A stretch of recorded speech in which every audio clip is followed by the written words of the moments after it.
October 3rd.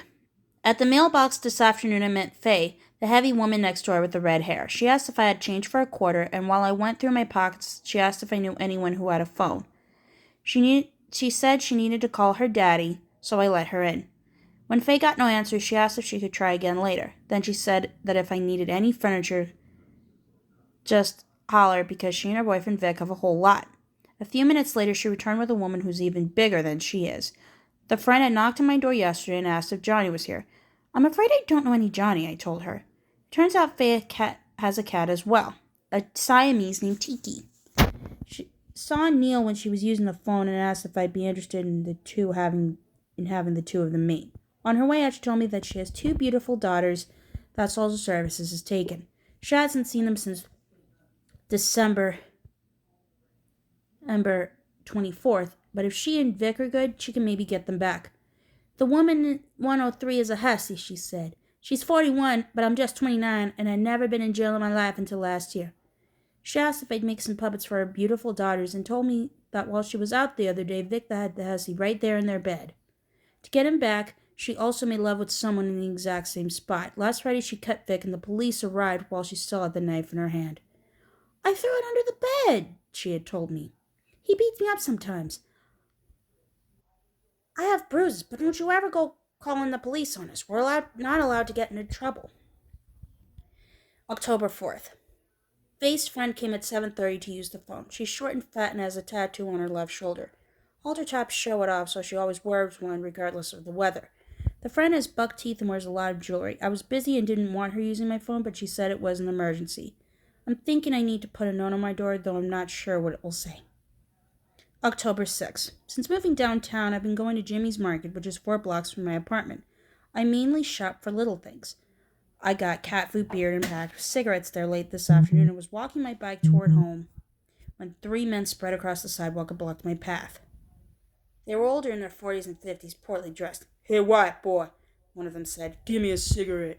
I had a freshly lit one in my hand and was processing around them. One of the men came from behind and grabbed my shoulder.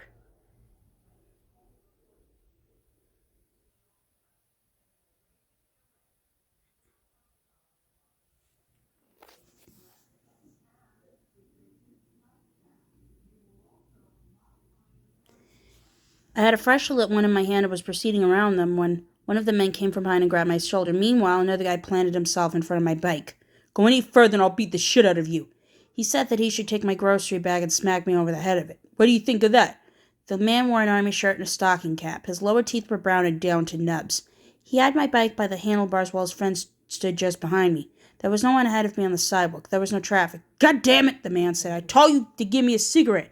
I said nothing. And he called me a sissy white boy 3 times. He said he should knock my sissy teeth down my throat, that he would too. I looked at him, expecting to get hit and wondering if I might actually lose a few teeth. Then I'd be one of those guys who lives in the Vance apartments and is missing some teeth. I'd belong there. It never occurred to me that I'd win the fight. I haven't hit anyone since the 3rd grade, while this guy looked to have been doing all his life. Plus he had backup, which he kept looking over at my shoulders. I'm gonna fuck up this bike, the man said, tightened his grip on the handlebars, and I thought, maybe I could buy Julia's old 3-speed from Catherine. I was wondering if she'd maybe just give it to me when the man threw back his head and spat in my face. He did it a second and third time, but nothing came out. Just a sound. Patoo! I guess he was dehydrated from a day of drinking, as the spit was running down my forehead. As she neared, I took my bike from between the man's legs and went around him, not riding, but walking it. From behind, I heard the guy calling me a sissy white boy and telling me to stay out of his way. I took a drag off my cigarette, still not riding, as that would give him satisfaction. Instead, I walked, spit on my face, feeling victorious. He demanded a cigarette, and I didn't give it to him. So doesn't that make me the winner? October 15th. Last night was the reception for my second show. I wore a new shirt and a black jacket and combed my hair. Lots of people came, and I went outside twice to smoke pot. Though I was high, the show still looked good to me. It was a solid year of work. Now the party's over and both Neil and I are feeling sick. October 26th. I went to Capital Camera this afternoon to buy slide jackets and talk to Mrs. P, the wife of the owner. She's from Smithfield and told me that her husband suffers from high blood pressure. His medication's $30 a month, she said. Mrs. P is very southern. She calls everyone honey and wears half glasses attached to a chain around her neck. The front door used to be open all the time. Now it's locked and gets unlocked only when customers come. People like Dr. R, who came to drop off the film he'd shot in Europe.